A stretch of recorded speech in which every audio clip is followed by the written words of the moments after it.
Dando início a mais um programa Emancipação do Trabalho, especial do canal Emancipação do Trabalho, aqui com o camarada Paulo de Matos Skromov, uma espécie de primeiro presidente do Partido dos Trabalhadores, quando o PT ainda se chamava Movimento pelo Partido dos Trabalhadores, autor da Carta de Princípios de fundação do partido. E nós estamos dando continuidade a uma entrevista que já fizemos essa semana, e na mais recente entrevista que fizemos, sobre a situação mundial atual, você fez um panorama da situação do seu ponto de vista e explicou que a conjuntura mundial tem semelhanças com o passado no que se refere ao imperialismo, a um imperialismo provocador da guerra, de estar recorrendo ao fascismo, né? Parece que a cartada ao fascismo é uma necessidade da crise estrutural do sistema de dominação da economia financiarizada imperialista. O nazifascismo deixou de ser um fenômeno marginal, que foi entre 45 e até a primeira década desse século XX, até a crise econômica de 2008, que teve como epicentro o coração do imperialismo, os Estados Unidos, Wall Street, para representar o fascismo, para representar hoje uma alternativa política do grande capital na segunda década do século XXI. Você vê isso como, por exemplo, na migração em massa dos bilionários que apoiavam o Partido Democrata, o governo Biden, para o governo Trump. Né? Teve uma vitória acachapante o Trump, não só por uma insatisfação popular contra o Biden, mas também porque empresários, Jeff Bezos, Elon Musk, Mark Zuckerberg, despejaram em massa seu apoio para o Trump, né, que ganhou no colégio eleitoral, ganhou no voto popular, ganhou nas duas casas do Congresso dos Estados Unidos. E no Brasil, o capital financeiro prefere o fascismo como seu gestor. Né? Isso ficou claro quando, em 2018, a candidatura do Bolsonaro foi inflada, enquanto a candidatura do PSDB, histórico adversário do PT e apoiado pela Faria Lima, pelo capital financeiro, pelos banqueiros, não chegou a 5%. Né? Prefere o bolsonarismo para gerir o Estado e a capital mais rica do país. Mantém, eu estou me referindo ao Estado de São Paulo e à capital de São Paulo. E mantém uma pressão sobre o governo Lula com método de guerra híbrida, tendo o exército convencional e o exército midiático a favor da oposição, pela oposição como força de oposição. E nesse processo, né, nós queríamos agora, como tratamos na live anterior, na entrevista anterior da conjuntura internacional, nesse processo nós queríamos adentrar na conjuntura nacional e particularmente a situação do Partido dos Trabalhadores, cujo fundador, um dos fundadores principais, é justamente o nosso querido entrevistado. E o governo Lula, sob a pressão e recuando cada vez mais, recusando-se a mobilizar seu eleitorado, vai cedendo, realizando medidas políticas que o capital financeiro exige para agradar Faria Lima, e basta ver, por exemplo, as iniciativas que tomou, por exemplo, de manter o arcabouço fiscal, agora a manutenção da taxa de juros na última reunião do Copom, taxa de juros da Selic em 13,25%, iniciativas que parecem mais realistas que o rei, enquanto a popularidade do Lula declina. O Lula perdeu o apoio de lulistas e nordestinos nessas últimas pesquisas, e, inclusive, a desaprovação foi para 51%. Pela primeira vez, a desaprovação foi maior do que a aprovação. E aí eu queria que você dissesse o que você acha, tanto desse panorama conjuntural nacional, quanto como podemos reagir. Pois bem, exatamente a situação, mas assim dito de outra maneira, companheiro, porque, veja, tem umas postagens que a gente recebe, você deve ter recebido também de vários lugares, companheiros de esquerda, de centro-esquerda, dizendo, olha, eu fiz o L, não foi para chegar ao paraíso, foi para sair do inferno. Algo assim, né? Não sei se exatamente nesses termos, mas Eu fiz o L para sair do inferno, né? Mas estava animado com aquele movimento 2022, que foi muito além do movimento partidário, né? Mas o PT se envolveu. O PT, em épocas de eleições, ele se mobiliza. Naquela eleição, mais ainda do que o normal, porque havia uma consciência, né? Inclusive não apenas na esquerda, mas nos setores de centro, que prezam ainda a democracia, de que nós estamos à beira de um abismo neonazista, neofascista. Eu não gosto de falar, eu prefiro falar o termo correto, fascista, que é o genérico, né, que surgiu na Itália, porque até surgiu antes do alemão, né? O fascismo foi copiado depois para uma versão alemã e aí tomou o nome de nazismo, né? Quer dizer, o nazismo é mais o alemão. Até um dia desses, o Parlamento Europeu tomou a decisão, acho que eu me referi a isso na live anterior, daquelas decisões que ninguém cumpre, mas que tem significado, porque, afinal, um parlamento que tem representantes eleitos de cada um dos países da União Europeia, e eles proíbem o uso de símbolos nazistas, não fascistas, e comunistas. Imagine o Parlamento Europeu. Né? Uma coisa ridícula, porque o que tem a ver? Porque o comunismo está atentando contra a democracia, não é? E, sobretudo, na Europa, que não tem nem tradição. Não é? Na própria Alemanha, em 1933, tanto os socialistas quanto os comunistas eram frações de um mesmo partido na origem, né? Do partido fundado lá na década de 70 do século XIX, um partido que foi modelo para todos os grandes históricos partidos, inclusive o Partido Russo, o Partido das repúblicas que se uniram para formar a União Soviética, os partidos operários, os partidos comunistas. Então, veja, nenhum deles tinha tradição antidemocrática. Não é? Pelo contrário, na Alemanha eles tinham eliminado a monarquia para aprofundar o processo democrático. Não é? Eles que puseram fim ao Reich, né, à monarquia alemã, que era uma deturpação da democracia, uma limitação dura. Né? E, no entanto, foram acusados de terem incendiado o parlamento, o Reichstag. Né? A acusação, em 1933, que deu início à perseguição dos partidos operários, primeiro os comunistas, como diria aquele dramaturgo Brecht, né? Vieram buscar os comunistas, mas eu não era comunista, não me importei. Vieram depois buscar os socialistas, eu não era socialista, não me importei. Depois vieram buscar os anarquistas, vieram buscar os democráticos. Enfim, aquilo tão conhecido, acho que todas as pessoas conhecem isso, se parecia, né, para quem não entende a dinâmica das guerras imperiais e das crises mortais do imperialismo, do capitalismo mundial, que aquilo era uma página virada. O fascismo, o nazismo jamais voltariam a ser, pelo menos, representativo, ter adesões em grande escala na população. E nunca mais entraria dentro de uma fábrica ou dentro da classe trabalhadora. Agora nós estamos vivendo um momento que mostra que não, que o imperialismo, mesmo que agora, né, reduzido a um único centro ativo, né, com viabilidade ainda, em grande medida, no planeta, de opressão sobre as demais nações, toda vez que ele entra em crises agudas e mortais, ele recorre à cartada do fascismo. Né?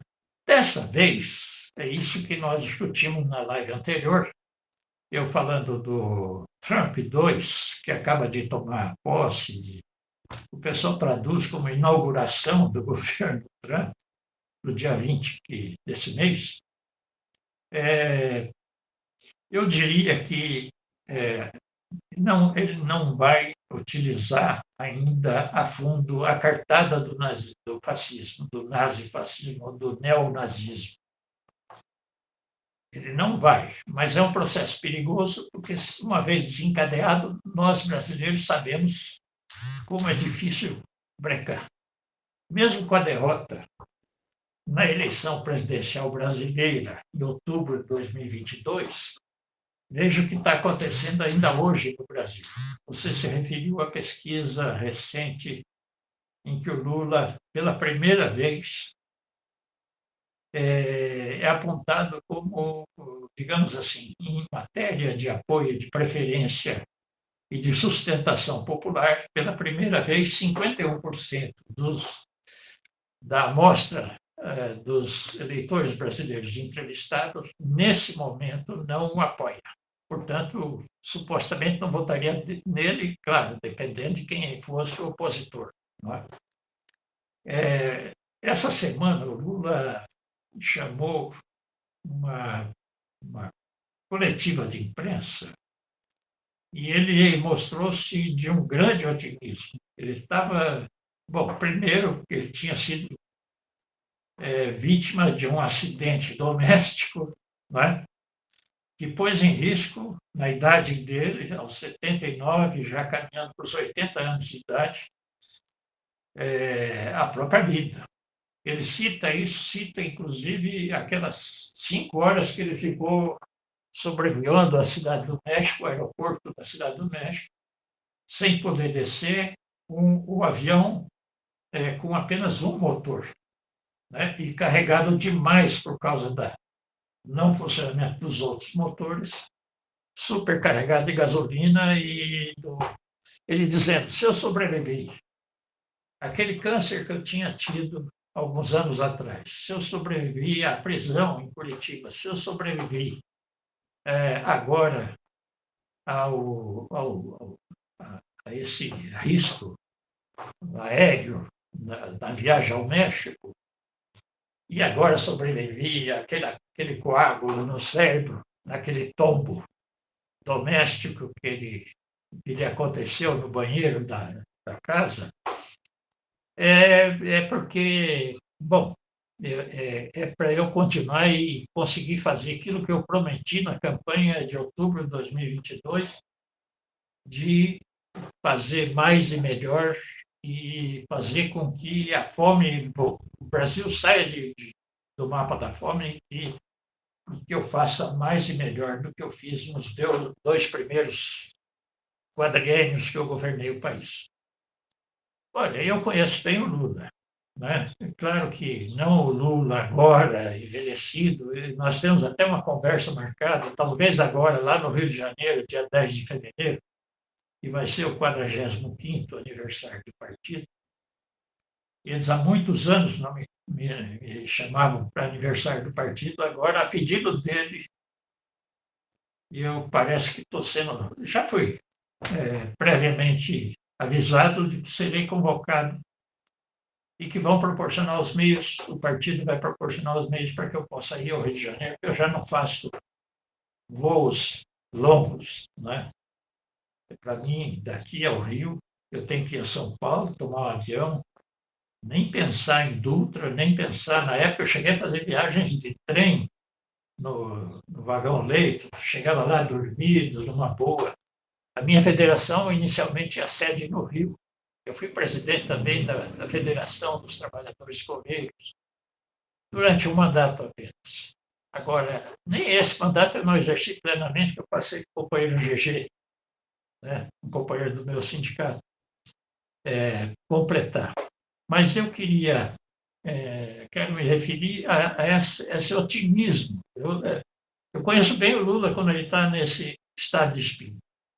Ele tem cartadas. Agora, qual é a fragilidade? Não é o governo, é aquilo que eu falei no início. O que a gente esperava do governo? Veja, o golpe não estava debelado quando ele tomou posse. quando ele foi diplomado, ainda estavam querendo explodir o aeroporto em Brasília, ainda estavam invadindo o prédio tentando invadir e pôr fogo no prédio do tribunal, do STF, né? E o local da diplomação, o, o Supremo Eleitoral, né? Ainda estavam em operação preliminar a tal operação. Agora nós sabemos disso, né? Sabíamos que havia um golpe. Agora, os detalhes são coisas que se revelaram após a eleição municipal. E é interessante até para você ver a delicadeza da situação e as limitações e a anomalia que é hoje governar o Brasil através de uma liderança do PT, através de um candidato de esquerda ou de centro-esquerda. O golpe que você se referiu na sua intervenção inicial hoje, ele começa, na verdade, ele é preparado dentro das Forças Armadas Brasileiras a partir de 99. Essa é uma das revelações que está vindo timidamente a público.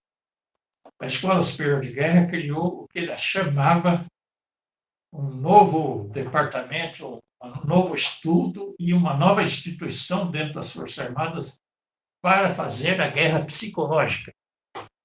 E criou em 1999. Imagine, Fernando Henrique estava já em situação de decadência, já não tinha mais condições de ser reeleito, nem podia ser candidato, ele havia criado essa coisa de poder fazer a reeleição, mas não por isso, ele estava bastante desgastado, debilitado, aquele negócio de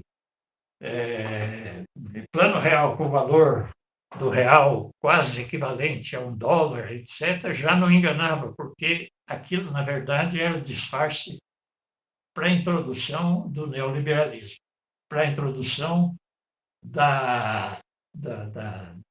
do cumprimento da exigência do Império Norte-Americano de acabar com a herança getulista. Né? O que quer dizer a herança getulista para nós brasileiros? Acabar com a CLT, acabar com a Previdência, acabar com o pouquinho, né, minúsculo estado de bem-estar social que o povo brasileiro conheceu a partir dos anos 40, né, a partir de uma tímida industrialização, veja, que praticamente tinha 35 anos de existência, 40 anos no máximo, e já veio a mudança. Digamos, o restinho de plano Marshall, eu tinha me referido a isso na live anterior, sobre a situação internacional. Aqui também sobrou um pouco. O Brasil não foi um país que teve o mesmo destino da Bolívia, por exemplo, que continuou fornecendo apenas estanho, né, e produtos extrativos e algum produto agrário, agrícola. Aqui no Brasil houve esse fenômeno porque também na Argentina, um pouco no Uruguai, não é? Aqui na América do Sul, houve tensões dos governos locais de apoiar a opção imperialista da Alemanha, não é? Nos anos 30. O próprio Trotsky chamava o governo Getúlio, na época que ele escreveu, nos anos 30, não é? Antes de ele ser forçado a se alinhar com os Estados Unidos e os aliados na Segunda Guerra, a hostilizar a Alemanha, ele dizia que ele chamava o Getúlio de governo semifascista. E ele dizia, numa eventual guerra entre o governo semifascista de Getúlio Vargas no Brasil e o imperialismo inglês, que era naquele momento dominante ainda, em decadência, mas ainda dominante, não tenhamos dúvida, né? Nós, comunistas, nos alinharemos nessa guerra interimperialista ao lado do regime semifascista de Getúlio contra o democrático Império Inglês. Né? Então, é bom lembrar essa literatura, essas lições, né, que fazem parte da formação nossa como militantes de esquerda, porque esse momento requer esse conhecimento, né, histórico, essa comparação que eu fiz entre o momento anterior em que o fascismo ganhou apoio de massas e esse momento que ele volta a ganhar apoio de massas. O momento da guerra anterior, que era interimperialista, e hoje a ameaça de guerra só tem um lado imperialista. Um imperialismo dominante ameaça levar o mundo a uma terceira guerra, que seria catastrófica, da qual não sobreviveria, com certeza, ao planeta, que já está ameaçado, mesmo sem guerra, de se tornar inabitável, né, para qualquer ser vivo, sobretudo para os seres humanos. Então, o que eu quero amenizar um pouco o que você falou, Coelho, não é que o Lula quis agradar ele sabe que não tem como agradar o capital financeiro. Ele sabe, mas ele aceitou entrar numa camisa de 11 vagas. E ao sair candidato em 2022, uma coisa é a propaganda eleitoral, outra coisa é a realidade. Nós vimos que depois da posse ainda houve uma tentativa, e não pequena, de derrubada, de golpe militar. Né? Ali mais militar do que bolsonarista, né? Porque os militares eles estavam se preparando desde 1999, foi quando criaram os PIDs pretos, né? Aqueles tipos de batalhões, para fazer sabotagem, inclusive na criação, o documento lá da Escola Superior de Guerra de 99, a alegação deles, Fernando Henrique deixou passar, fingiu que não viu, né? E deixou a coisa rolar. Né? Ele sabia que estava perdendo a próxima eleição para o Lula, como de fato aconteceu em 2002, 3 anos depois da criação do batalhão para fazer guerras psicológicas. Naquele documento, eles alegam que essa guerra psicológica seria utilizada se o país entrasse em guerra com um país agressor. Eles iriam até o país agressor infiltrar pessoas dessa corporação da guerra psicológica entre os trabalhadores, entre o povo desse país agressor, e mobilizar contra o governo desse país agressor para fragilizá-lo, né? Enquanto governante, para desunir o povo do país agressor. Né? Mas nós sabemos que nem os militares iam se envolver em nenhuma guerra, nem havia porquê. E a guerra que eles estavam preparando era interna. Eles queriam usar a guerra psicológica aqui, contra o nosso povo. E o que incomodava eles é que a alternativa ao Fernando Henrique era o partido criado pela classe trabalhadora brasileira, era uma liderança que expressava esse partido, né? Uma liderança popular, autêntica, etc., no caso do companheiro Lula. Olha, esse processo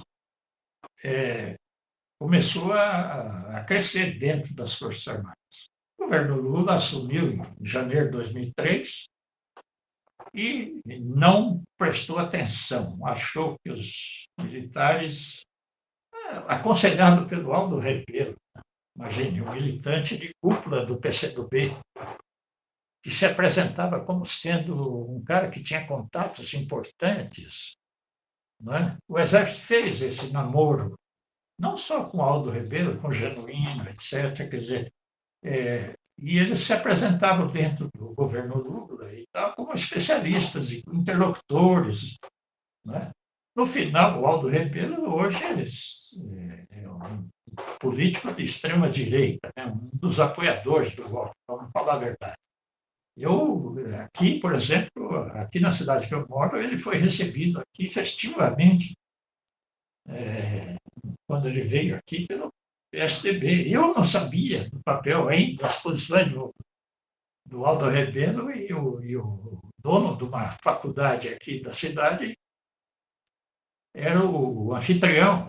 Me convidou para fazer parte da mesa, para recepcionar o Aldo Rebelo. E foi quando eu levei um susto, porque ele defendeu a destruição da Amazônia e atacou as ONGs que queriam proteger a floresta, e foi negacionista. Falou que não tinha nada disso, que não era pulmão do mundo, etc. Rigorosamente não é isso mesmo, mas era o fato de que a floresta, o solo da floresta é que segura, né, o carbono. De outra maneira, voltará à atmosfera e tornará o planeta um inferno de aquecimento, né? Mas só para citar, quer dizer, de experiência própria, encontrei-me com esse cidadão, Aldo Rebelo, e imaginando que ia receber um camarada do PCdoB, e ele já não era isso, embora ele não tivesse ainda, naquele momento, se desligado do partido do qual ele tinha criado uma tradição de esquerda, né? Então, o governo 1 e 2, Lula, não atuou contra para o desarmar, e nem sabia, nem tinha consciência da trama que se estava criando, que se estava gestando dentro do Exército. Em 2014, na reeleição da Dilma, já em 2013, esses filhos pretos participam daqueles movimentos contra a realização da Copa, fazendo provocações. E no processo daquela protestos contra o aumento da passagem. Para você ter uma ideia, aqui na cidade que eu moro, pouca gente usa ônibus coletivos. Tem alguns coletivos para bairros, etc., etc., mas andam quase vazios. Mas tem. Mas a grande maioria vem a pé, né? Dá para fazer, a maioria dos lugares aqui dá para fazer a pé, tá? E a juventude, aqui houve protesto, naquele julho de 2013, aqui também houve. Aqui que não tinha problema de passagem de ônibus, que não estava aumentando a passagem de ônibus, que nem tinha reivindicação de ser gratuito naquele momento. Saíram 2.000, 3.000 militantes de classe média, jovens da classe média, protestar.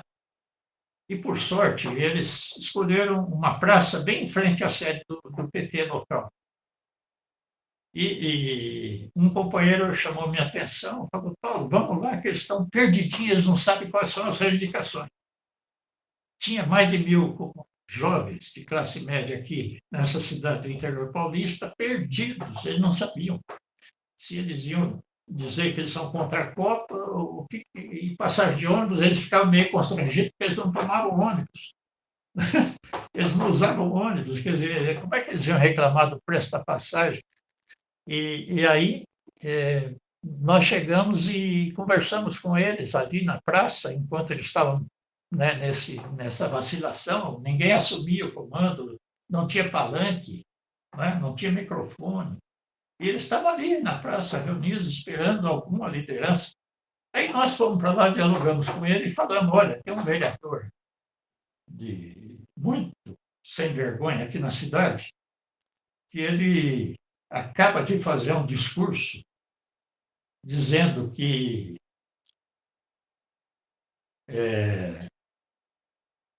crises de pessoas que se sentem deprimidas, depressão, é coisa de viado, é coisa de gay, né? O vereador falou isso na tribuna. Eu me lembrei disso, tinha acabado de ter a sessão de Câmara, aqueles caras tinham falado isso, e esse cara era terrível, ele cobrava pedágio dos prefeitos. A rádio dele era de propriedade do deputado aqui, Salim Curiati. Ela pegava todo o sudoeste do estado, ela tinha uma audiência fantástica. E esse cara era bom manejador da técnica radiofônica, né? Ele tinha uma grande influência, tinha uma audiência aqui na cidade na altura dos 90%. Na época, o rádio era fundamental, era a principal mídia. E esse cara fala isso. Ele, eleito vereador, ele fala que depressão é coisa de viado e a gente se indignou, mas ele tinha um prestígio tão grande. Aí, quando eu vi aquela multidão na praça, em frente à sede do PT, eu fui lá conversar com eles e falei: olha, vocês sabiam que o vereador fulano de tal falou uma porcaria dessas? Olha o que ele falou, o que vocês acham? Aí todo mundo discordou e achou que aquilo era revoltante. Eu falei, então eu proponho, nós vamos fazer uma passeata daqui até a Câmara Municipal, por acaso era uma segunda-feira, que era o dia da sessão da Câmara.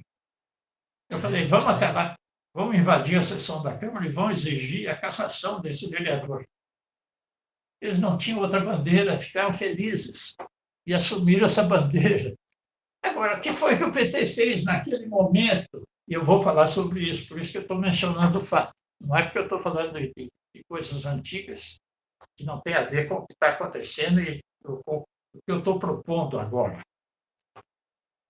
O PT, em São Paulo, no Rio, nas grandes cidades, em BH, etc., decidiu sair fora dessas manifestações que estavam acontecendo por toda parte. Multidões de jovens, uma boa parte da classe média, começando já a extravasar para a classe trabalhadora, reclamando contra a Copa e contra o preço da passagem de ônibus. E o PT virou as costas, decidiu mesmo não participar. Aí, num primeiro momento, alguns grupos mais à esquerda do PT aproveitaram aquilo para colocar que o PT estava traindo, não queria mais a revolução, aquela coisa toda e tal. E começaram achando que aquilo ia levar, talvez, para um processo revolucionário, etc, etc. O que aconteceu? Depois de uma semana em que a Globo hostilizou aquelas manifestações, ela percebeu que estava vazio o comando.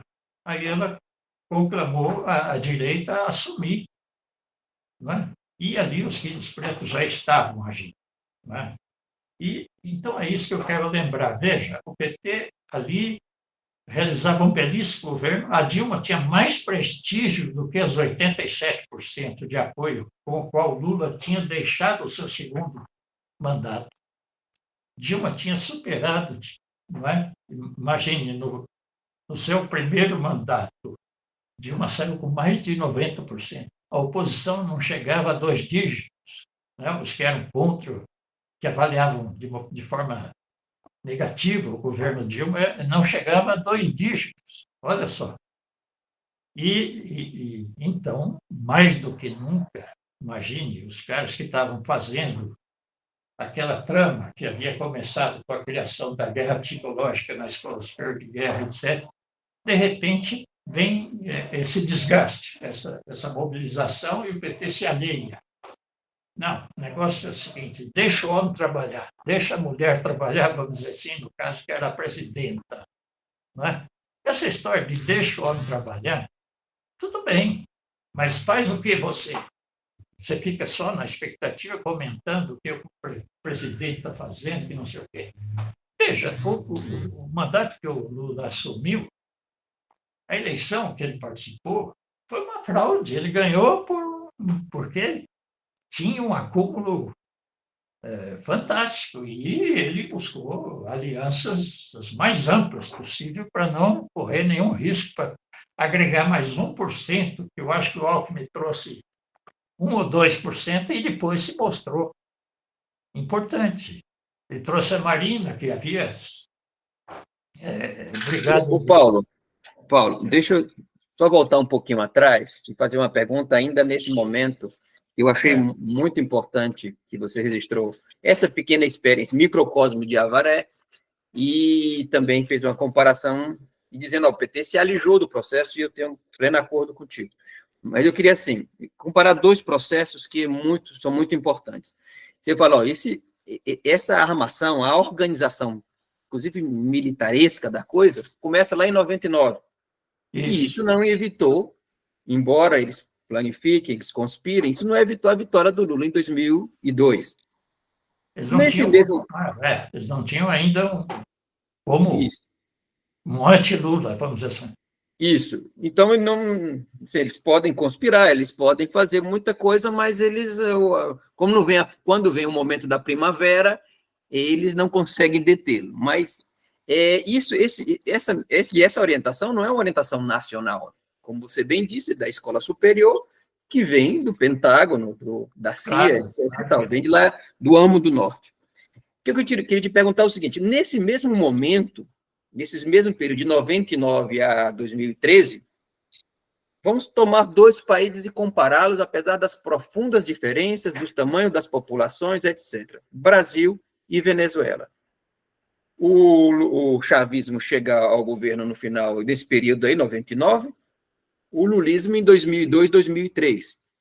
O chavismo, muito mais fragilizado que o lulismo, tratou de organizar o PSUV, armar as massas, modificar a Constituição, no sentido que, naquele momento, desse mais poderes para o Chaves avançar no seu projeto político, e, inclusive, em 2002, já começou a sofrer golpes por parte do imperialismo e reagiu e sobreviveu. Né?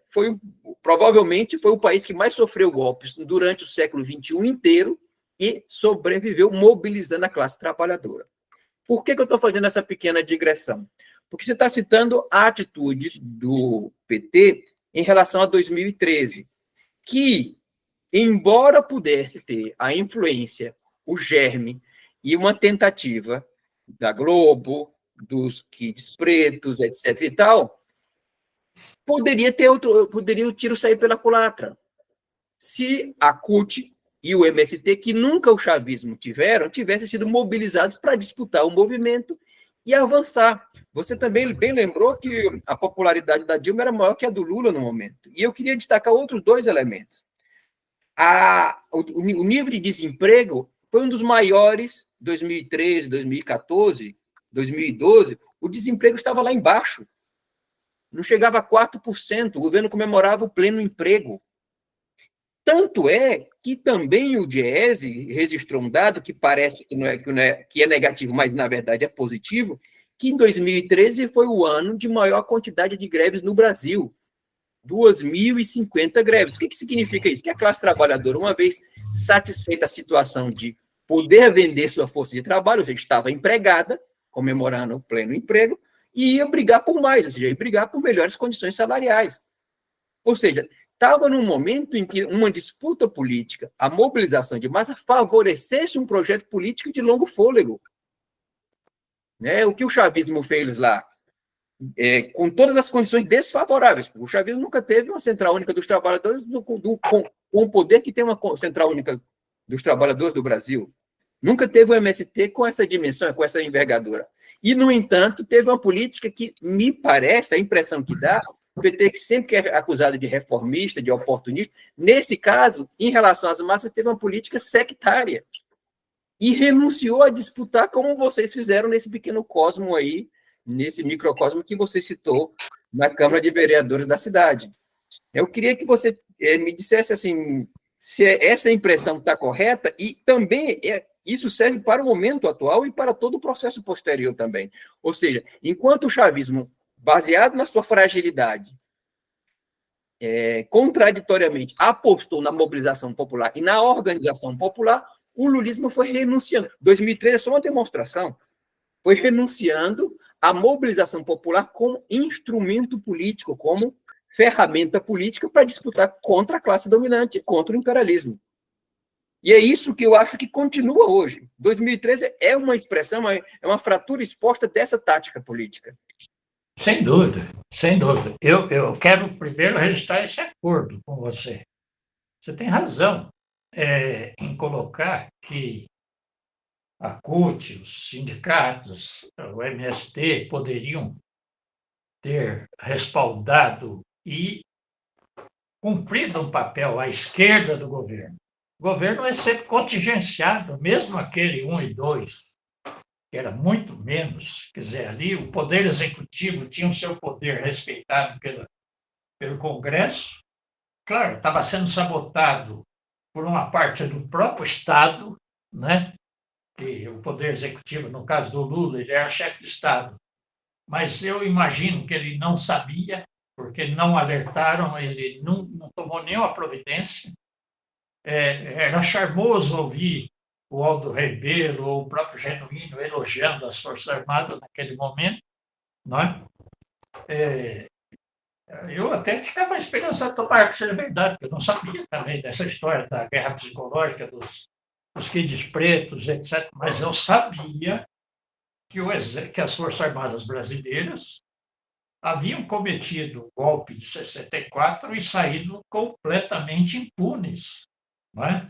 O Ustra, logo depois desse momento aí da revolta contra a Copa e das tarifas de ônibus, menos 2 anos depois, a Dilma estava sendo deposta e o deputado que liderava já as massas na rua, naquele momento, o Bolsonaro, um obscuro deputado, ex-militar expulso, etc., ligado a uma organização criminosa no Rio, chamada Escritório do Crime, uma milícia, né? Composta de policiais e ex-policiais expulsos por abusos. Não é? Esse cara ele chega na hora de votar o impeachment e ele faz homenagem ao cara que foi o meu hospedeiro em setembro de 73, quando eu fui preso, foi sequestrado e levado algemado e encapuçado para o DOI-CODE, o quartel do Exército aqui na Vila Mariana, em São Paulo. Então, quer dizer, o cara vai no Congresso Nacional, num país que é proibido homenagear fascistas, homenagear torturadores, ele homenageia na hora de destituir a presidente eleita pelos brasileiros. Imagine, por 56 milhões de votos, né, dos brasileiros. Né? Ele sai aplaudido e sai festejado pela grande mídia, pela Globo, pelo SBT, pela Record, enfim. E você tem razão nesse ponto. É claro que há ingenuidade, há falhas, mas isso corresponde àquele momento. Não é? A gente não pode, como nós já dissemos sobre a China, eu não vou criar uma eterna bronca da China porque ela fez o que fez no golpe do Pinochet ou quando fechou a minha fábrica, que, né, aceitou colaborar com o imperialismo americano para desindustrializar o Brasil, né, atingindo até na vida pessoal. Não, é claro que é importante você não deixar passar em branco, você entender todos os processos, mas não se faz política com o fígado, não é? Com a cabeça e com o coração no sentido da sua turma, né? Agora, então é isso. E eu acho que você tem razão, né? Essas lições são preciosas, não é? E só que é o seguinte, olha a inconsciência.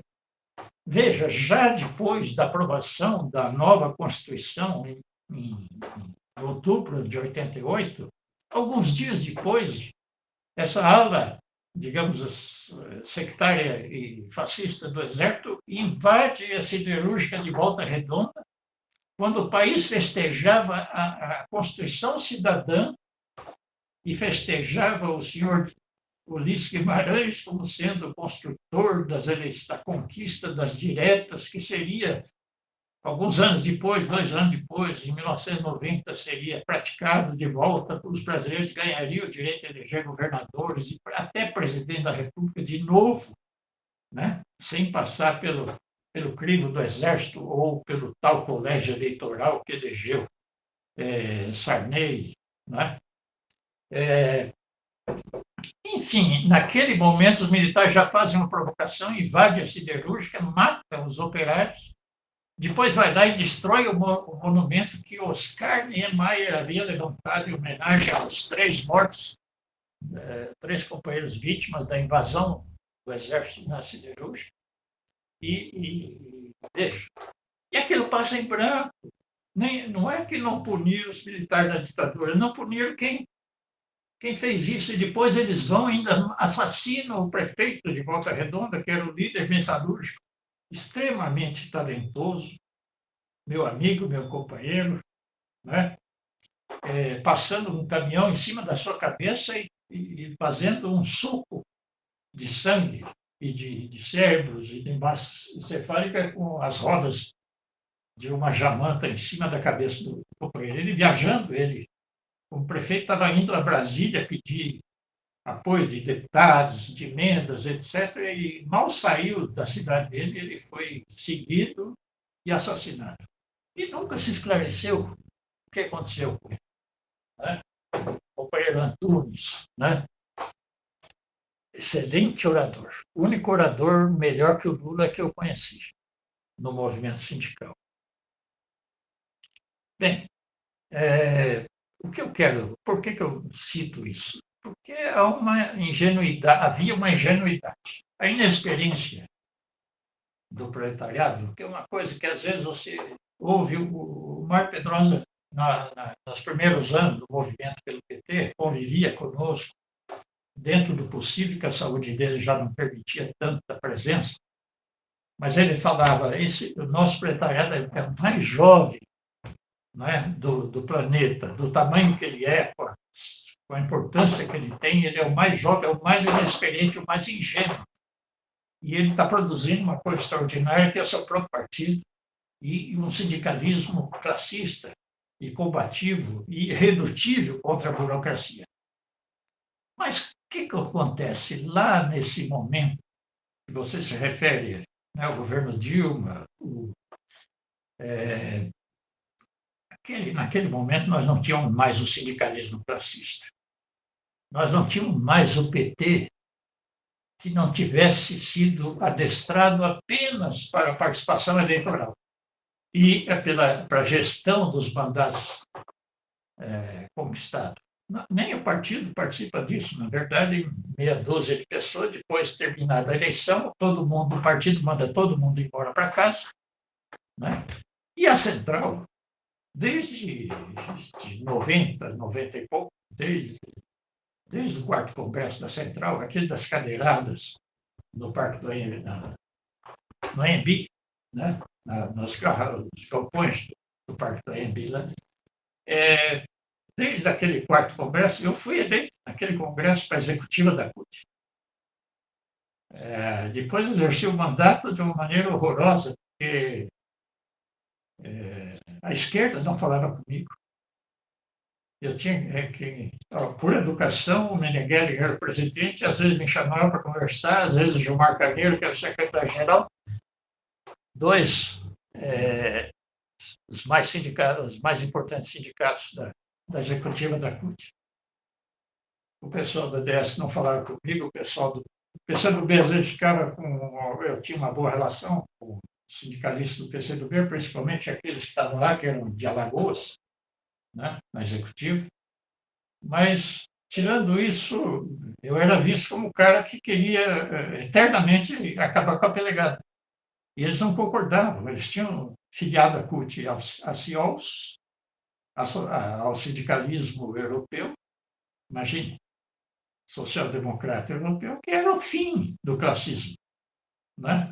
Eu me lembro que o advogado do meu sindicato, que era um velho militante do Partido Comunista Brasileiro, um dia pediu para mim, fala, Paulo, marca para mim que eu quero falar com o Meneghelli, eu acho que ele está perdendo uma grande chance nesse momento.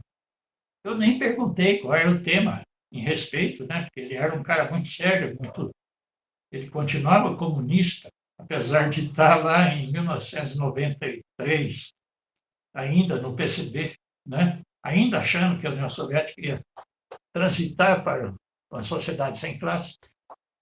Eu marquei, pedi para o Meneghelli, recebe o Dr. Walter Mendonça Sampaio, um cara histórico, ele que criou a escola de advogados trabalhistas, que recusava trabalhar para patrões, que fundou sindicatos. Ele foi o fundador do meu sindicato, na greve de 53. Imagina, um homem da maior respeitabilidade. E, claro que eu marquei, o encontro dele com o presidente da minha central. E depois ele veio decepcionado falar comigo: Paulo, mas que decepção, Meneghelli. Mas por quê, companheiro? Não, eu propus a ele, olha a proposta que ele fez, que fosse criada uma Fiesp dos trabalhadores, uma FITESP, Federação Intersindical dos Trabalhadores da Indústria de São Paulo. E ele veio, e olha, o Meneghelli, assim que o Dr. Walter saiu da sala, veio para mim reclamar: Paulo, mas que maluco é esse que veio conversar comigo? Olha o que ele queria propor, que a gente criasse uma federação de trabalhadores para se opor à Fiesp. Imagine, a Fiesp era a central do golpe de 64, era a central depois virou também a central do golpe de 2015, 16, né? E na continuidade, agora que está lá o filho daquele que foi vice do Lula, o Alencar, né? Agora, e quase derrubaram ele um dia desse num golpe de mão, né, dessa entidade patronal.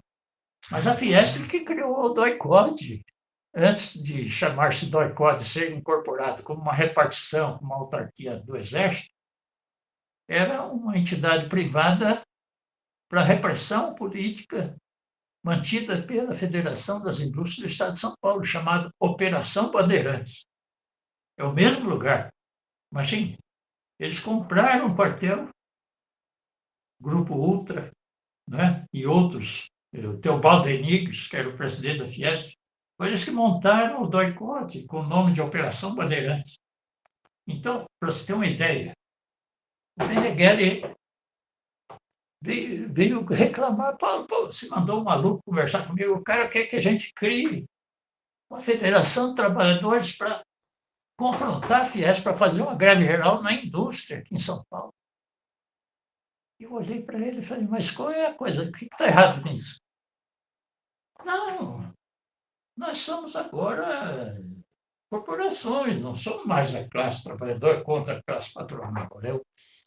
Nós somos metalúrgico de um lado, poureiro do outro, vestuário ali, bancário ali, pessoal da saúde aqui, pessoal da construção civil ali, cada um tem a sua federação, nós somos... E eram salvos quem puder, por quê? Porque estava desindustrializando e eles ofereceram as câmaras setoriais. Não sei se lembra de uma ministra bonitona, eu esqueci até o nome, ela ia lá na CUT, eu estava lá, eu era da executiva, o Meneghelli tinha até uma queda por ela, assim, admirava: oh, como é bonito, que legal, não sei o que e tal. O que ela ia fazer lá? Ela ia propor o seguinte: nós vamos extinguir a indústria, mas aceitaremos se os patrões e os trabalhadores resolver preservar alguns setores. É para isso as câmaras setoriais. E a indústria automobilística tinha já uma tradição de negociar com o chamado Grupo 14, com o Sindicato das Montadoras, etc., achou que tinha sido salva a sua corporação. Veja, o sindicato já tinha deixado de ser classista desde a década de 90. Então, você imagina 10 anos depois, 11 anos, 12 anos depois, na cassação da Dilma em 2016. Não é? A situação que estava de uma impotência completa, tanto que entra o Temer. Imagine, o Temer, ele já entra fraco. Ele nunca passou de 10% de apoio na população. Quando ele saiu, ele tinha 3% nas pesquisas. Nós estamos falando do Lula ter 48, 49. O Temer tinha 3% nas pesquisas.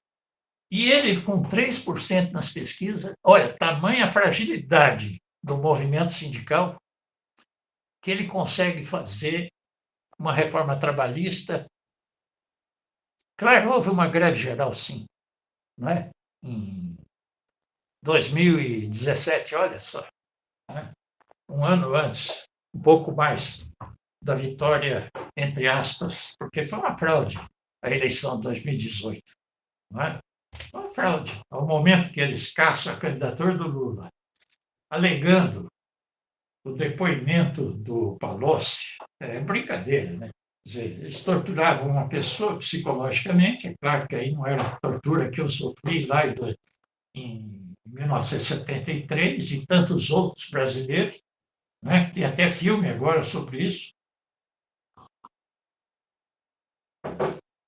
Mas veja, a Lava Jato torturou prisioneiros que eram testemunhas importantes. Tal. O Palocci é um cara que ele tinha rabo preso, tinha feito coisa errada. Aliás, o Palocci foi o primeiro a fazer, no caso dele, desnecessariamente tentar agradar a Faria Lima.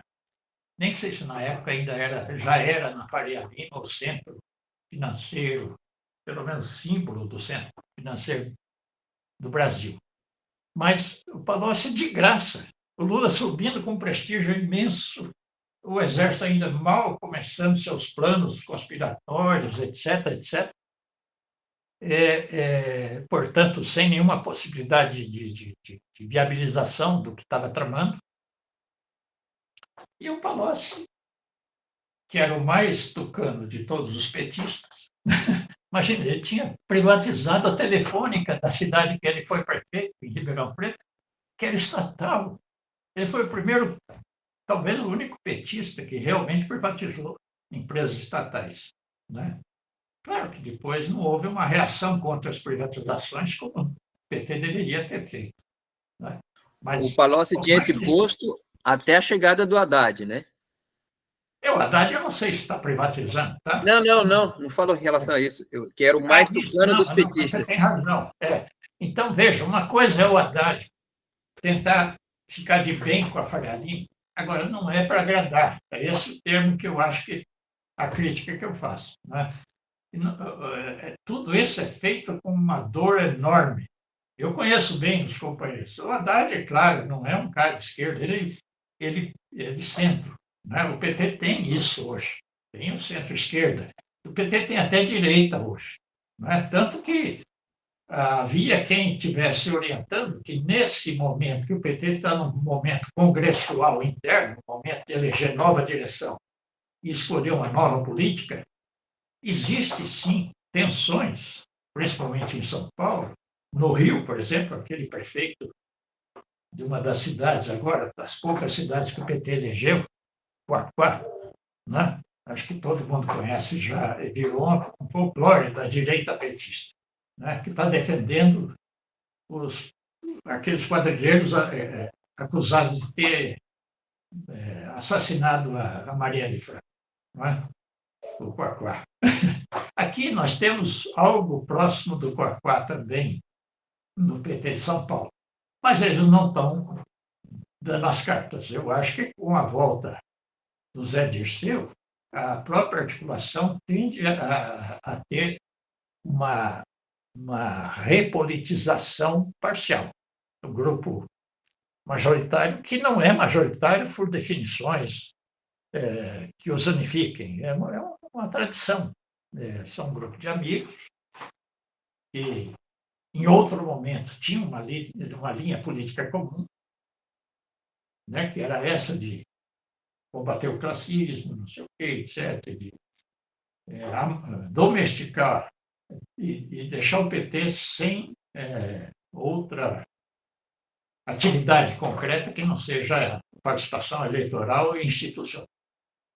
Era esse o papel da corrente majoritária. Agora, tem companheiros que têm tradição na esquerda, que estão abrindo o olho, né? O próprio Genuíno, o próprio Zé Dirceu, etc., que se apresentam para a nova direção do PT.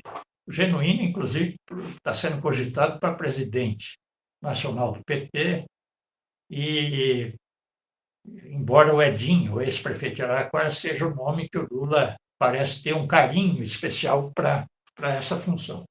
Mas, de qualquer maneira, presidente ou não, seja esse ou aquele, o Zé Dirceu estar animado e fazendo críticas, por exemplo, essa da política do governo Lula com Maduro e com a Venezuela. É uma crítica dura que ele faz, inclusive, a respeito disso, uma discordância que ele manifesta. Ele tem outras discordâncias. Ele falou que ele até votaria nas votações, se ele fosse deputado, que a bancada do PT votou, mas não deixaria de fazer as reparações necessárias, as críticas necessárias. Ele até votaria nesse cara que é candidato à sucessão do Lira e do outro lá, que é senador, mas não deixaria de fazer o elogio ao candidato do PSOL, Henrique Vieira, para presidente da Câmara Federal, etc., de dizer da concordância dele com a proposta do Henrique Vieira, etc., mas que os constrangimentos da relação de força, porque é isso que nós temos que entender. Né? A primeira coisa a colocar é que o golpe não foi debelado. O golpe começa lá em 2013, 2014. Bolsonaro é aclamado candidato pela Escola Superior de Guerra, com todos os cadetes. Não sei se você viu essa imagem. Todos os cadetes, no comecinho de 2014, ele é aclamado como candidato presidencial ali pelos cadetes e pelo chefe da Escola Superior de Guerra. Não é? Centenas de cadetes erguendo as espadas e aclamando, etc., Bolsonaro e tal.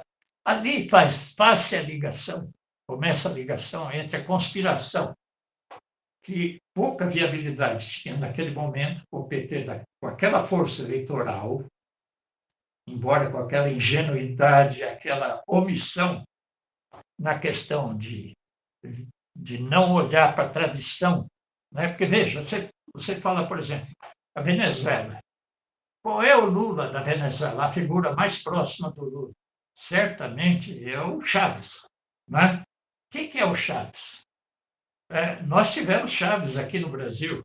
Nós tivemos Luiz Carlos Prestes. Eu convivi com Zé Maria Crispim, também era tenente, lá no Núcleo da Lapa, né? Que temos um amigo comum, ex-militante lá do Núcleo da Lapa, paulistana, Lapa Operária, né?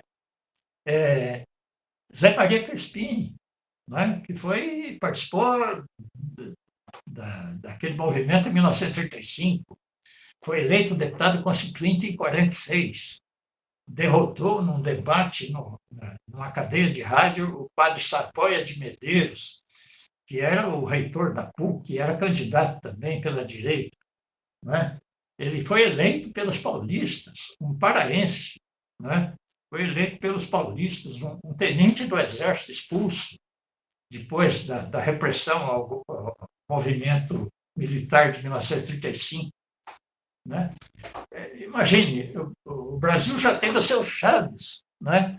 Agora, nessa quadra, a Venezuela teve a sorte de ter um líder popular que começou a liderança dentro das Forças Armadas venezuelanas, que até então não tinha uma tradição de oposição ao imperialismo. Ali começa uma tradição, veja, numa organização-chave para a dominação imperialista em cada país subordinado.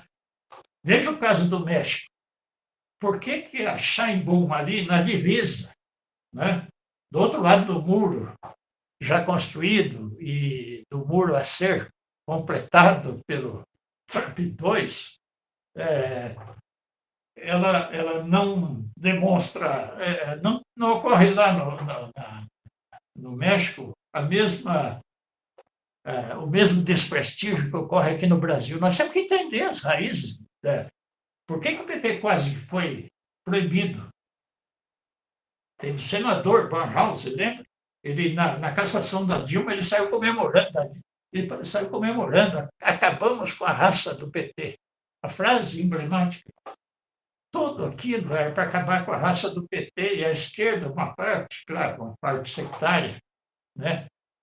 Que não consegue, é apenas analista da luta de classe, não consegue participar do processo político, quer dizer, não sei como quer enxergar a revolução sem participar da política, quer dizer, dizia que, e chegou a apoiar, né? Chegou a apoiar o Fora Dilma, teve organizações de esquerda importantes chamadas Fora Todos, né? Fora Dilma, fora todos. A Dilma Mas aí o que acontecia? Ajuda. Eles conseguiam separar, não é? O fora Bolsonaro, o fora Aécio, não é? O fora Cunha, Eduardo Cunha, etc. Então, veja, é uma tramóia. Não é contra o PT, é contra a classe trabalhadora. Veja, pega um vídeo que está sendo vinculado agora sobre a igreja do Malafaia, Assembleia de Deus, uma bagunça que aconteceu, o pastor brigando com o outro, tentando expulsar um presbítero, o presbítero responde. Cara, sabe o que o pastor fala? Vamos parar com isso aqui não é nenhum sindicato. Quer dizer, vamos parar com essa bagunça, com essa anarquia. Veja, está aí a dica. Os espaços comunitários da classe trabalhadora, que os sindicatos fecharam espontaneamente, expulsaram a classe trabalhadora, esse desclassismo da CUT, expulsa a classe trabalhadora, porque a classe trabalhadora veio para dentro dos sindicatos que nós estamos criando, para dentro do PT, porque nós éramos contra a burocracia que oprimia a classe trabalhadora, que amarrava, que amordaçava, que não deixava a classe trabalhadora lutar, se organizar. Não é? Por que amassaram a CUT? Por que amassaram o PT? Para a gente parar de derrubar os pelegos, para a gente parar com a luta antiburocrática, com os agentes patronais que estavam no nosso meio, que controlavam as nossas entidades. Meu sindicato era o campeão do apoio às oposições sindicais. Não tem uma oposição vitoriosa nos anos 80, 90 que não tenha passado por dentro do meu sindicato, em São Paulo. E não só em São Paulo. Eu fui derrubar pelego até no Rio Grande do Norte, até no Amazonas, não é? Mato Grosso do Sul, Goiás, derrubamos pelego em todos esses estados, Bahia.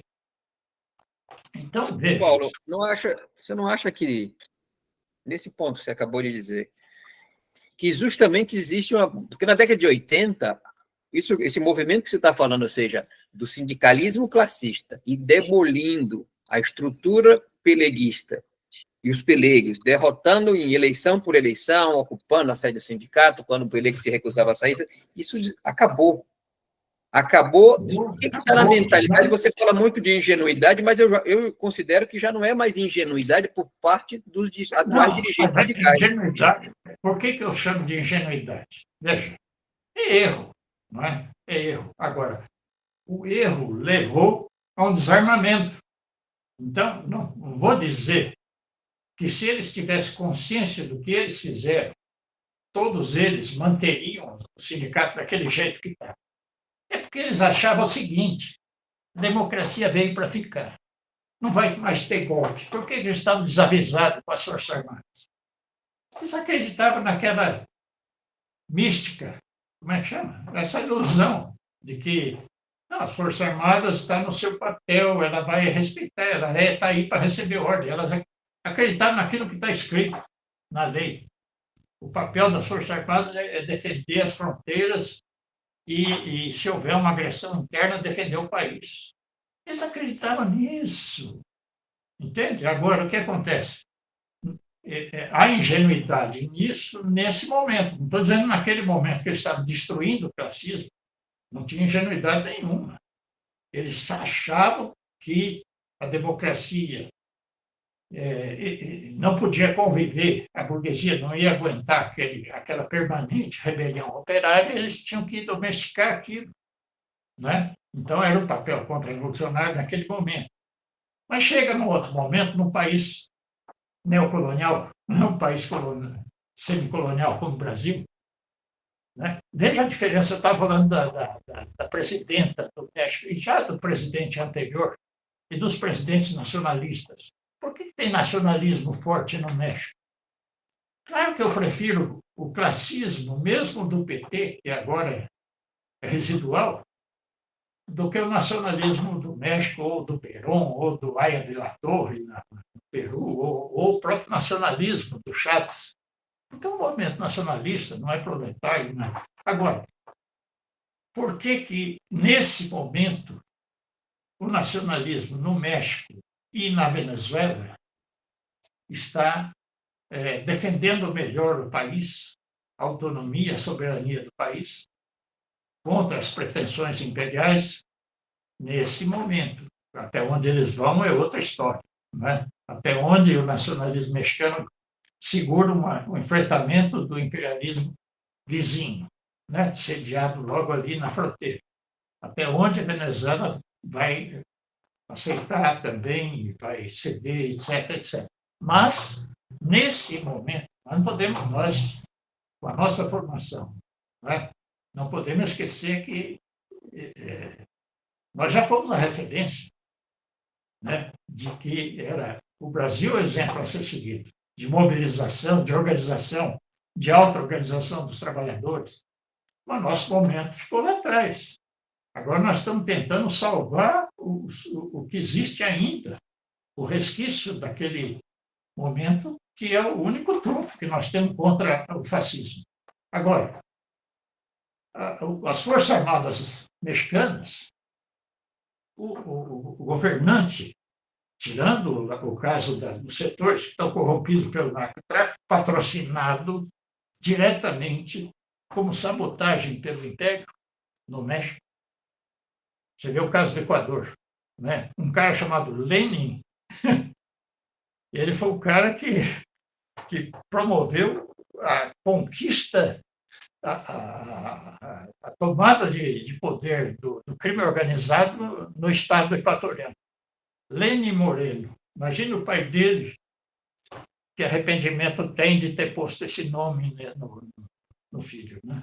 Agora, veja, o que eu quero dizer é que em cada país as Forças Armadas têm um papel diferente. No caso do México, eles têm uma tradição, eles já pegaram armas, já morreram, já mataram soldados norte-americanos. A formação, eles não conseguem dar um curso para sabotar o próprio país na Academia Militar Mexicana, né? A Escola Superior de Guerra, o equivalente que eles têm lá. Isso é impensável, né? Porque eles têm uma história. Eles perderam metade do território para os Estados Unidos em guerras. Agora, o Brasil tinha militares de melhor qualidade, né? Teve. Foi graças a um movimento que tem basicamente uma natureza militar, que tem a Revolução de 30, que é uma coisa limitada, mas que para o Brasil foi decisivo, né?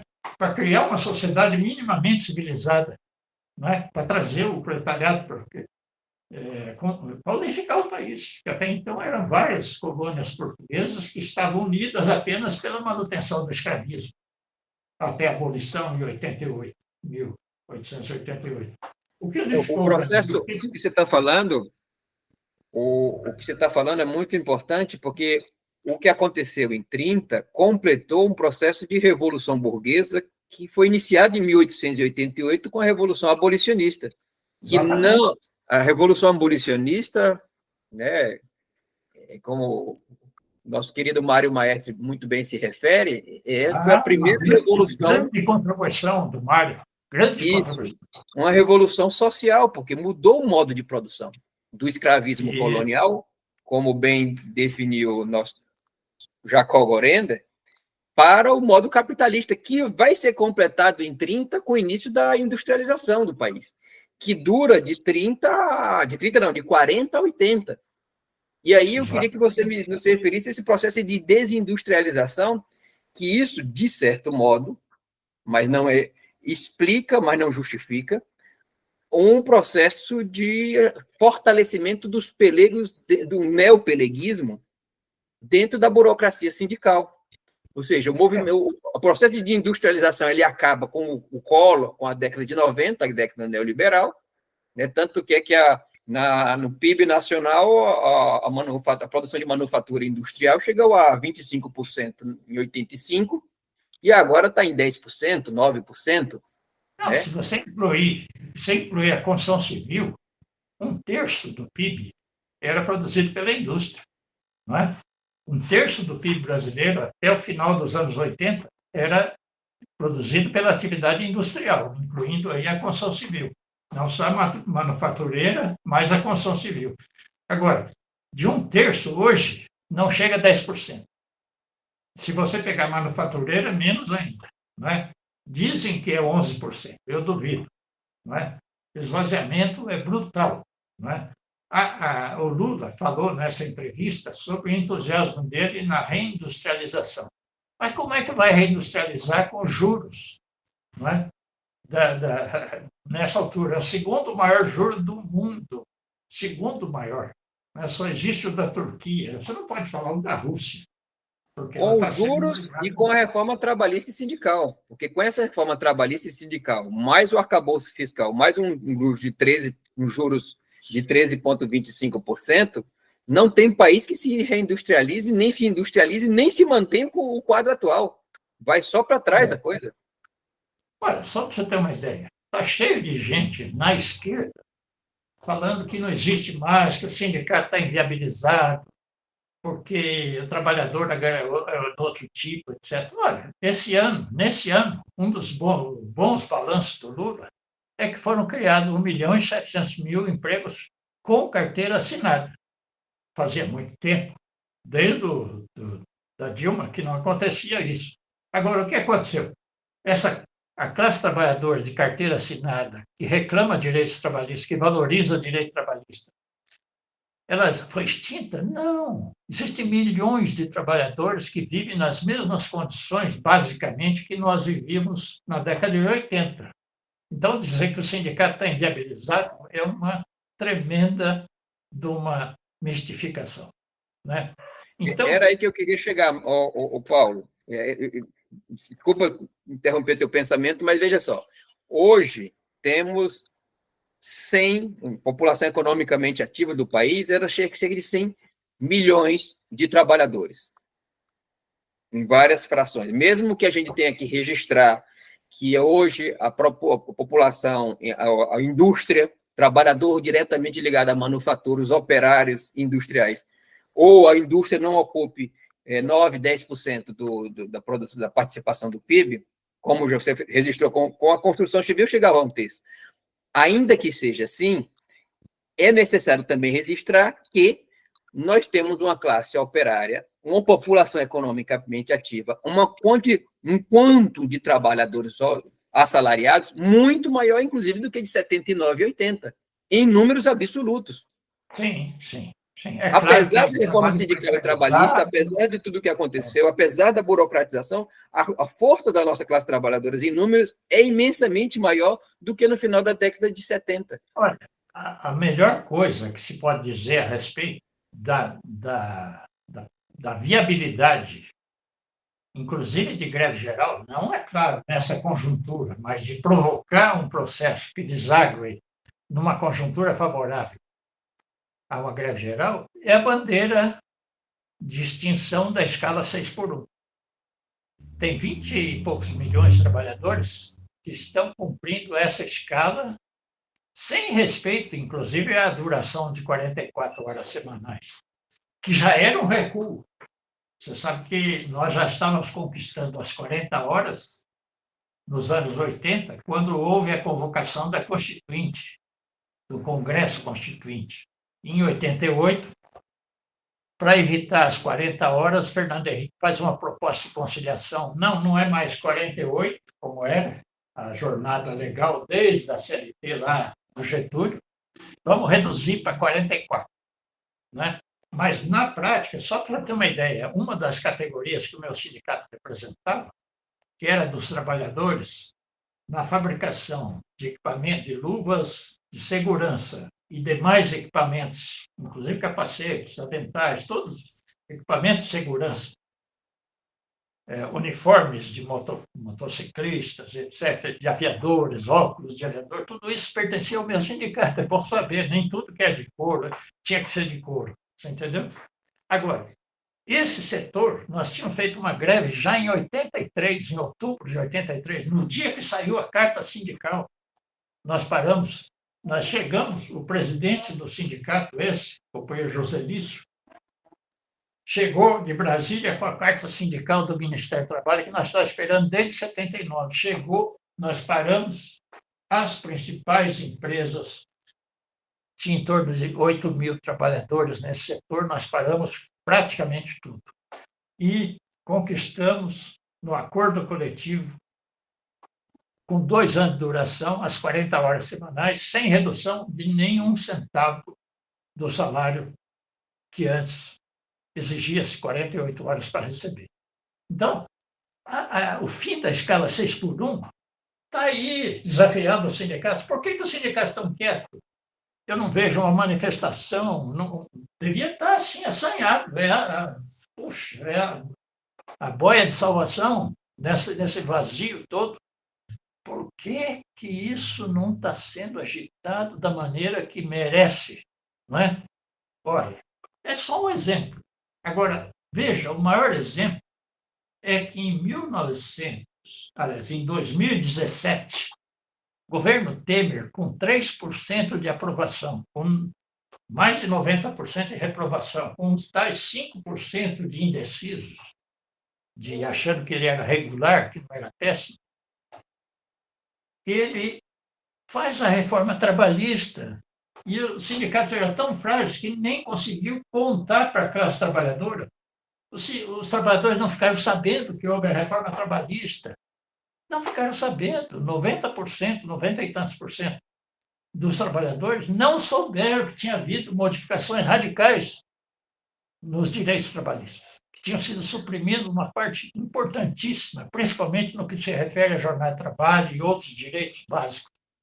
Aí, o Paulo, é necessário a gente lembrar que a menina dos olhos da burguesia, primeiro ataque da burguesia contra a classe trabalhadora, logo após o golpe de 2016, era a reforma previdenciária. E a classe trabalhadora, apesar de toda a burocratização que havia em 2017, ela realizou o que a burocracia veio ela própria comemorar no dia 28 de abril de 2017, a sua maior greve geral. 40 milhões de pessoas foram paradas, segundo 40, 45, o Brasil de Fato, o próprio site da CUT registram isso. E aí, o Temer não só não conseguiu realizar a reforma previdenciária, como a sua popularidade despencou para o que você está indicando. E aí, para tentar quebrar as pernas do movimento sindical e trabalhista que fez essa imensa demonstração de força, ainda que tenha sido uma greve de um dia, ainda que a gente não tenha visto grandes piquetes, mas houve um movimento que freou a reforma previdenciária, e isso é fato. Não se pode discutir isso aí, porque, de fato, não conseguiu aprovar. Primeiro governo golpista no seu primeiro ano de mandato. O que me chama a atenção, e aí a reforma sindical e trabalhista exauriu os fundos dos sindicatos, das federações, em 90%, ou mais do que isso. Todavia, isso que você falou é muito importante, ou seja, mesmo todos esses golpes, mesmo com toda essa burocratização, mesmo com todos os ataques trabalhistas que rasgam os direitos trabalhistas conquistados em 50 anos, apesar de tudo, nós temos uma classe trabalhadora maior de todo o continente latino-americano. Acabou de ensaiar, né, no final desse ano, essa manifestação belíssima pela redução da jornada de trabalho, que é contra a escala 6x1. A minha pergunta é, obviamente eu sei, mas é bom que a gente converse sobre isso e destrinche melhor. Por que as direções sindicais e a esquerda em geral abandonou a luta pela escala 6x1? Não, veja, primeiro que para fazer uma reação, essa greve de 2017, ela foi extraordinária, mas ela não passou pelos sindicatos. Né? Os sindicatos fingiram que apoiavam da boca para fora, enfim, mas não foi da ação dos sindicatos, não foi nem o sindicalismo. A partir do momento que ele deixa de ser classista, ele não tem mais capacidade de fazer greves gerais. A última greve geral nossa, para valer, foi a de 89, feita pelos sindicatos, aí artesanalmente, a militância sindical pegando no breu, 13 e 14 de março de 89. Qual foi o resultado?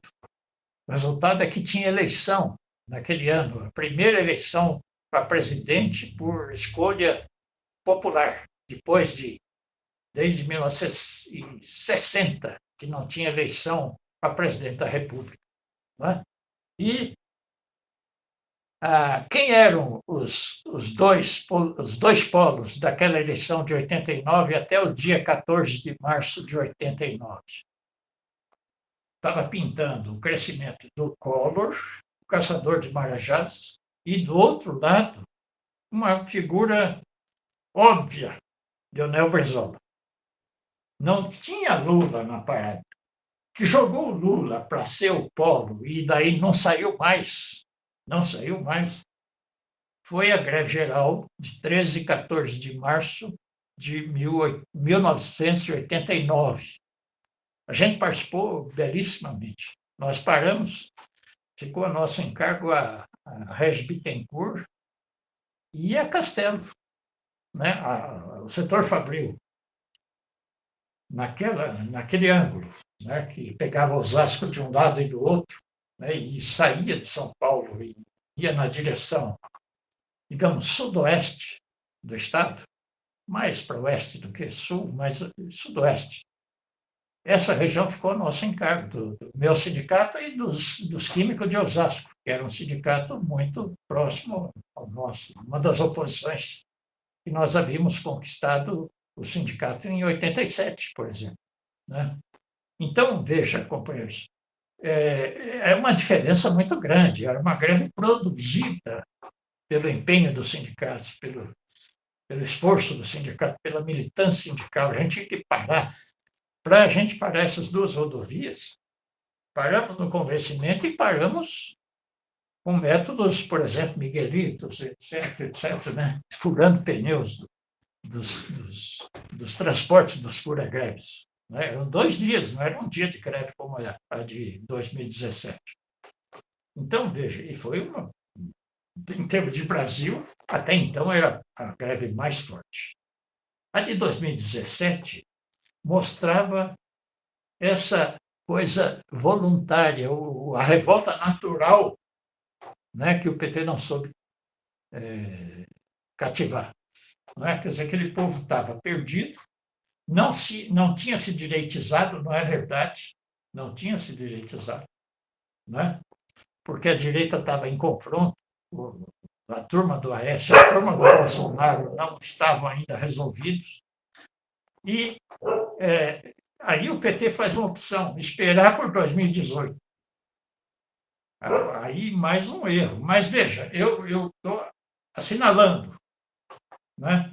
Uma ilusão é achar que em 2018 iam permitir que o Lula, do tamanho da liderança dele, pudesse ser candidato. Acreditavam nisso. Aí prende o Lula, né? Então, aí o que aconteceu? Como é que fazia para tirar o Lula da parada? Aí tinha que acirrar ainda mais os absurdos da Lava Jato, né? A prender ele, né? Ele foi preso por, como é que é? Por não sei o que, indeterminado. Digamos, em outras palavras, por um crime indeterminado. Por uma lei do fascismo alemão que dizia que ele, por ser o ocupante do cargo de presidente da República, ele devia saber o que o esquema que o Fernando Henrique e os militares tinham montado dentro da Petrobras, né? Que depois é revelado. Era um esquema que era para financiar o PSDB.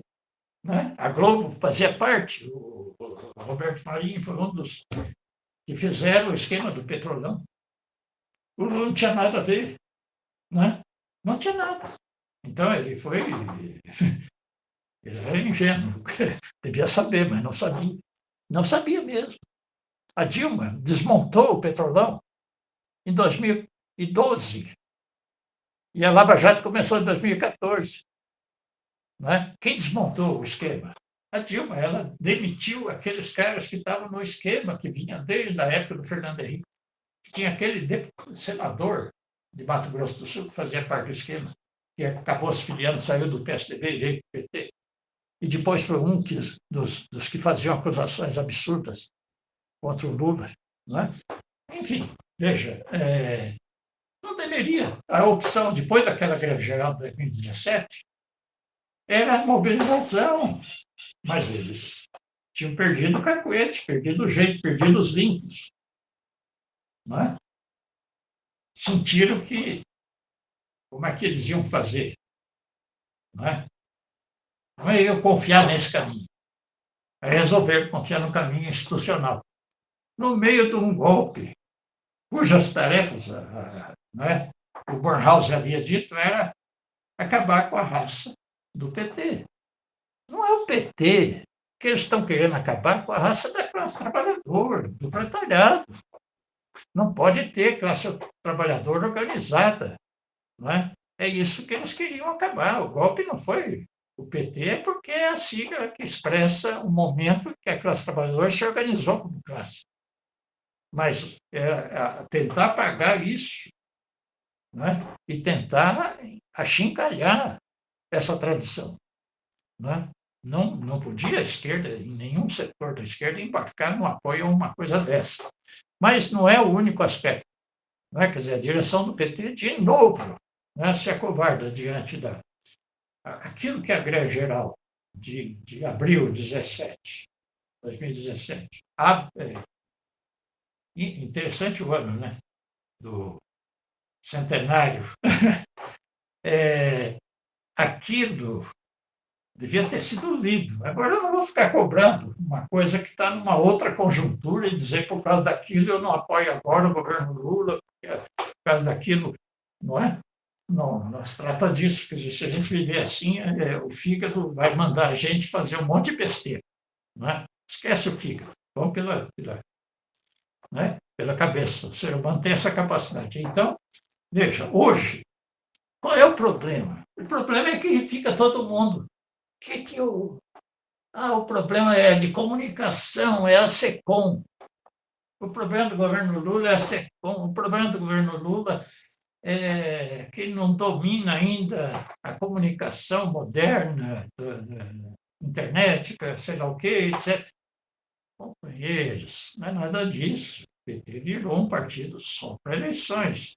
Veja, por que o Supremo só autorizou abrir os detalhes do golpe após a eleição? Não foi um pouco o Supremo, um pouco como é que chama? Procuradoria-Geral da República. O Lula não teve como nomear um cara da confiança dele para a PGR. Não teve. Não tinha relação de força. Imagina, quem está sofrendo um golpe de 8 dias depois da posse, quem quase foi impedido de receber o diploma, quase foi assassinado ali. Imagine, ele sabia de tudo isso. Ou você acha como foi evitado? Porque havia delatores do lado das Forças Armadas. Caras que, porque o Biden não apoiou, ou por outra razão, eu duvido que seja porque acreditava nas funções constitucionais, não é? Mas seja por essa ou por aquela razão, havia gente que não estava concordando em assassinar a chapa vencedora e mais o presidente do Supremo Tribunal Eleitoral. Havia gente que não queria guerra civil, né? Ou facsímile de guerra civil, porque é o máximo que eles iam conseguir, eles iam ter que radicalizar muito mais ainda. Imagine jogar os brasileiros contra os negros, contra os índios, contra os comunistas. Quem mais? Quantos comunistas assumidos existem nesse país? Que não dá para fazer uma guerra civil. Né? Eles queriam fazer campos de concentração. Até tem a sigla. CPG, Campos de Prisioneiros de Guerra em cada município. Veja, em cada município ia ter um grupo dos clubes de tiro e aqueles apoiadores mais radicais do bolsonarismo faziam uma lista de quem deveria ser mandado para o campo de prisioneiro de guerra do seu próprio município. E aí corria para dentro da casa dele e saqueava tudo que ele tinha. Não é? E roubava e tal, que era o prêmio. Era isso que eles estavam planejando, e eles tinham um plano. O Instituto General Vilas Boas, eu só incluí o nome, o cargo da patente general, o Instituto de Natureza Privada, criado pelo general Vilas Boas, tinha bolado um plano para tomar o poder e exercer o poder até pelo menos 2035. Fazendo de conta que eles eram também uma economia planejada igual a China. Mas em nome, por ordem do Pentágono, eles estavam planejando isso tudo passou desapercebido. Esse plano já existia antes da eleição de 2018, Vilas Boas e aquele outro cara que foi ministro do Temer, né, um que tem um nome espanhol, sobrenome. Né? Mas os de sempre, os caras que foram... Ele chegou, hein? Chegou, e mais o Braga, mais o Heleno, né? Aquela turma. E os Kid, que eles tinham criado, que eram os pau-mandados, né? Para executar o mal feito. Aquele momento dos assassinatos, o momento de criar um clima de guerra civil, etc, etc. Olha, é uma coisa... por que não revelaram? O Lula não conseguiu convencer a PGR e o Supremo a divulgar os detalhes do golpe antes da eleição. Teria feito alguma diferença? Teria. Imagina o ânimo dos petistas diante daquelas denúncias. Imagina o discurso que nós poderíamos ter feito mostrando aos eleitores que pretendiam assassinar o Lula, o Alckmin e o Xandão, não é? Mostrando que ia ter em cada cidade um campo, um CPG, um campo de prisioneiro de guerra, que as casas de um seriam invadidas pelo vizinho, porque o vizinho bolsonarista ia invadir a casa do amigo, do vizinho de bairro, do vizinho. Imagine, quem aprovaria uma merda dessa? Agora, na campanha